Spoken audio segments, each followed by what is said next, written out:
Karibu, habari, Momi, nangu ni Momi. Naitwa Francis Fulfon Mkuti, ni mwandishi wa kitabu hiki cha Moto wa Chinariro, miongoni mwa vitabu ambavyo naviandika. Vipo vingine vinaendelea kuandaliwa, lakini hiki ndio kipo hewani kwa sasa. Kitabu hiki ambacho kimezinduliwa 2020 pale Chuo Kikuu cha Sauti, ambapo mgeni rasmi alikuwa Mheshimiwa Gelasius Gaspar Byakano, wakati akiwa mkuu wa mkoa wa Mtwara. Alizindua kwa niaba ya Mheshimiwa hayati Benjamin William Mkapa, ambaye alikubali kuja kufanya uzinduzi, lakini wakati anajiandaa, bahati mbaya Mwenyezi Mungu akamchukua. Maandalizi yote yalifanywa chini ya udhamini wa Chamber of Commerce, yani biashara, Chamber ya biashara mkoa wa Mtwara, chini ya Mr. Swala, wakati akiwa mwenyekiti wa mkoa wa Mtwara. Kitabu hiki kina mambo mengi, lakini naomba nieleze kwa kifupi. Nia ya kwanza kuandika kitabu hiki ilikuwa kuelimisha jamii, hasa kwenye upande wa maadili. Maadili ya watu wetu yameporomoka. Kwa hiyo nilikuwa nakiandika kwa ajili ya kuchangia maadili yaweze kuinuliwa tena kwa kutumia mtindo wa moto wa Chinariro, maana yake moto wa jioni.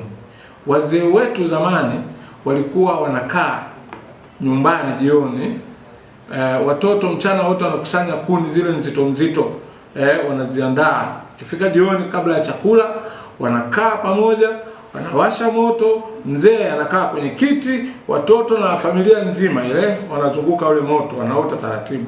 Wakati wapo kwenye moto pale, moto unaendelea kuwaka, mzee anatoa maneno mazito ya maonyo, makaripio au kupongeza kwa jambo lolote ambalo analiona linafanya vizuri. Kwa hiyo kipindi kile, ile kanuni ya kukaa pamoja ilisaidia sana kujenga maadili ya vijana. Nilichokifanya kwenye kitabu hiki ni kukusanya misemo ambayo ipo kwenye kitabu hiki, lakini misemo hii imetafsiriwa neno kwa neno, maana ya msemo wote na matumizi yake kwa jamii, ndio vipo humo. Lakini kitabu hiki nimeandika pia masuala ya wananchi wasiojua au watu wasiojua Kimakonde wapate ABC kidogo Kimakonde, cha kuzungumza, cha kuombea maji wanaita. Yaani walao wakitembea kokote eneo la Makonde unaweza kusalimiana. Chenye kimeandikwa kwa Kiswahili, lakini yale maneno ya Kimakonde yote yaliyoko humu yametafsiriwa. Kitu kingine ambacho takiona humu ni historia ya Makonde. Wamakonde waliishije kabla ya uhuru? Yaani watu waliishije kabla ya uhuru, na hata mpaka mwaka 1975 kipindi kile cha vijiji vya ujamaa kuanzishwa. Pale utaona Wamakonde jinsi walivyokuwa wanaishi. Kwa hiyo mila na desturi zote, jinsi gani walikuwa mtoto akizaliwa anaandaliwaje, baadaye mambo ya masuala kupelekwa jandoni kwa ajili ya kupata ujuzi wa elimu ya jando na unyago. Halafu pale nimeelezea mazuri yake na vitu vizuri vya kufaa kuviiga, ambavyo kwa sasa hivi jamii yetu, watoto wakifundishwa vitu kama hivyo watanyoka kwenye mstari mzuri, na hivi tutapata jamii nzuri zaidi.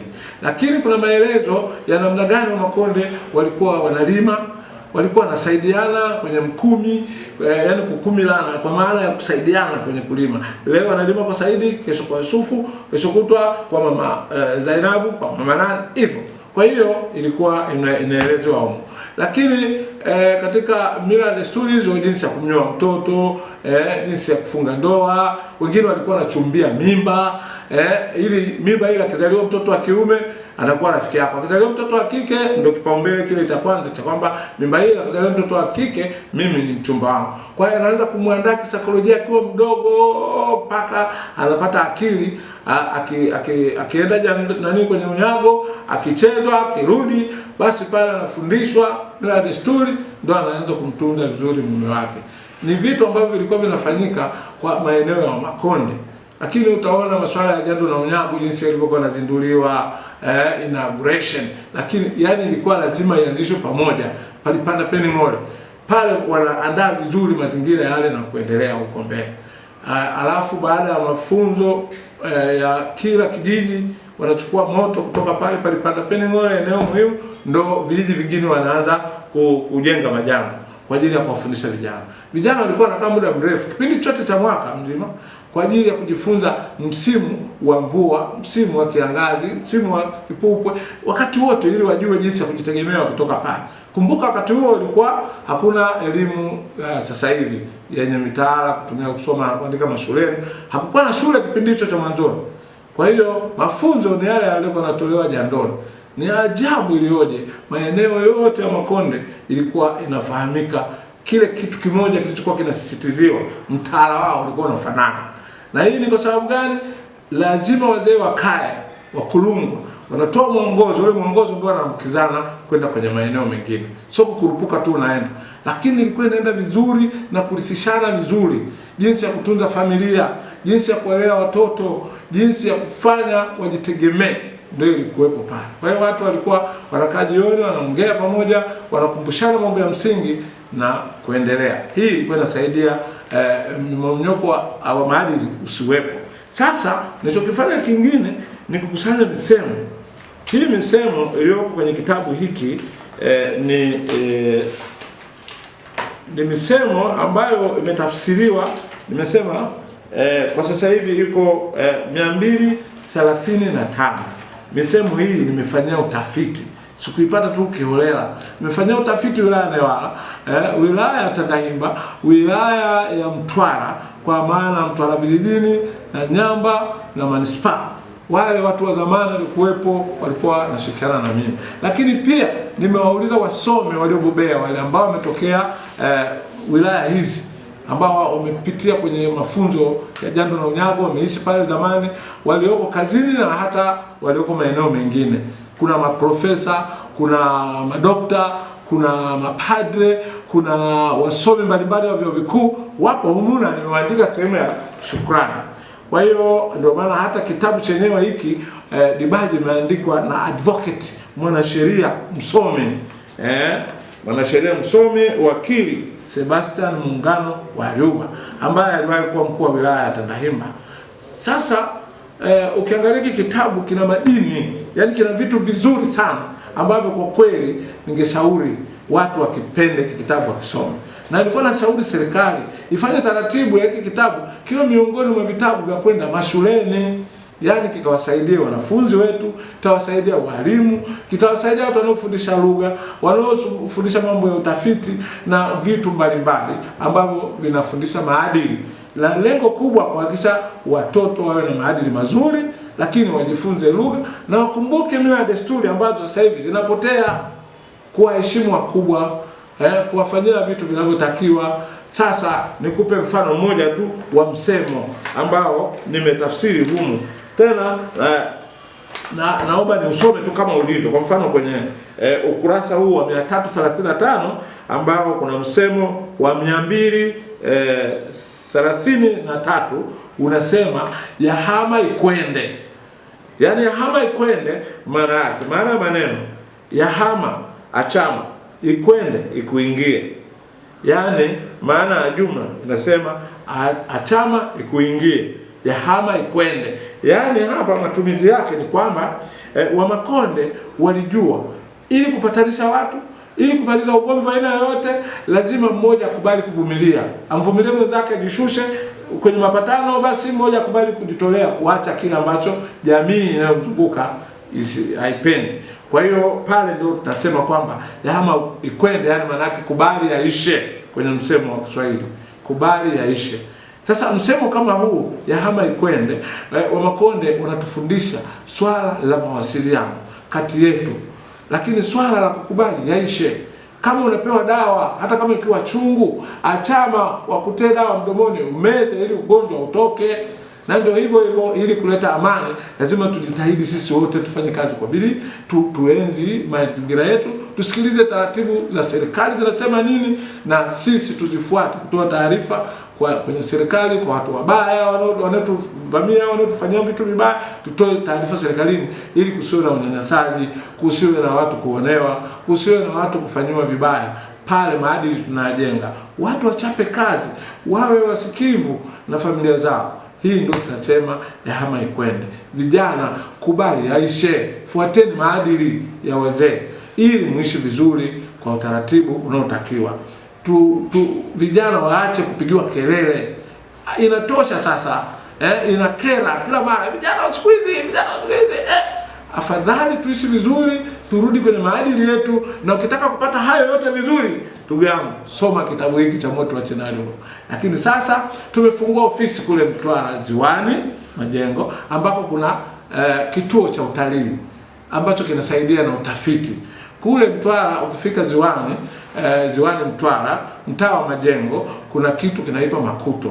Makonde Arts and Cultural Tourism Organization ni taasisi, ni NGO imeanzishwa, iko pale kwa ajili ya kufundisha jamii, kuwapokea wageni kwa ajili ya kuwafundisha mambo mbalimbali ambayo ilikuwa inafanyika na Makonde. Lakini kutakuwa na swala la ngoma za asili, utazikuta pale. Kuna watu wanachonga, vikundi vya kuchonga, vikundi vya uchoraji ambacho kinaongozwa na msanii maarufu wa uchoraji ndugu Valentino Francis Mkuti, mwanangu huyo. Kwa hiyo nilimlea kwenye mazingira ya usanii, yani kipaji chake nilikiona kiwatoka darasa la 3 nikakikuza. Sasa na yeye ana hamu ya kuwafundisha wenzake, sababu amesomea hiyo kazi. Nimpeleka chuo Bagamoyo, ana vyeti kama 3 muhimu vya kusomea uchoraji. Ni mtaalamu kweli kweli. Anachora picha za kanisani, picha za kwenye jamii, ukimpa picha za vitabu, kudesign kanga, kudesign vitenge, tunawakaribisha, karibuni mtumie pale. Kwa hiyo kwenye ndio ile atapata muda wa kuwafundisha wenzake, lakini pia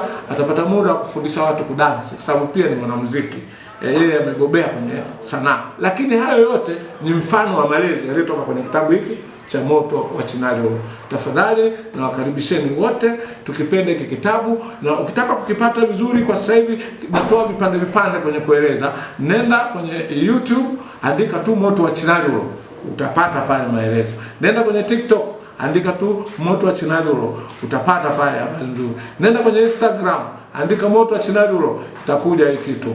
Kwa hiyo na waalika wote tuingie kwenye mtandao, mnifollow, msubscribe, mlike na kushare, ili watu wengine pia wapate hizi taarifa muhimu ambazo sasa hivi kwa kweli kuzipata ni kazi kweli. Unazipata Makuto. Hiki kitabu kwa hapa Tandahimba kinapatikana kwa Mama Bright Stationery, ambayo iko maeneo ya CCM, frame za CCM, ni jirani tu na ofisi ya mkuu wa wilaya Tandahimba. Hapo jirani kuna stationery, ukisema Mama Bright Stationery watakuonyesha hapo. Vitabu hivi unavipata, utapata na risiti yako ya EFD, kila kitu. Kwa hiyo karibu sana, tuchangie. Kwa Mtwara unakipata Ziwani Makuto Majengo Ziwani. Kwa hiyo kutoka Mtwara mjini kilomita kama 13 pale, lakini sio mbali sana. Kutokea Mangamba unafika Mtawanya, unafika Ziwani. Karibu sana, mtutembelee pale mkaangalie mila na desturi za Makonde, ngoma za asili. Kuna timu ya uchoraji, timu ya uchongaji wa picha za mpingo, wasusi, wafinyanzi, na ngoma mpaka za kina mama Nchaira, na ngoma za asili za Makonde, Sindimba original kwa mkoa huu unaipata pale. Namba yangu ya simu ambayo ni rahisi, inapatikana kwenye WhatsApp, na inapatikana kwenye kawaida tu, ni 0715 79 52 23. Narudia 0715 79 52 23. Karibuni Tandahimba, karibuni Ziwani Mtwara, karibuni mkoa wa Mtwara, ili tuendelee kupata mila na desturi ambazo mimi nashika bango la Makonde. Mimi ni miongoni mwa wazee waliobaki sasa wanaoeneza mila na desturi za Makonde kupitia kitabu changu cha Moto wa Chenali. Karibu sana, asante sana mtangazaji Mr. Kizuri kwa kazi nzuri uliyoifanya na kufuatilia habari hizi za Moto wa Chenali. Hakika wazee wa Moto wa Chenali, wazee wa Kimakonde watakuenzi wewe, na wewe watakupatia baraka ili uendelee kukisimamia hiki kitabu, kiingie mashuleni. Shawishi wataalamu wanaohusika wakipokea hiki kitabu ili kikaingizwe kwenye mtaala wa serikali, kisaidie mashuleni. Asante sana.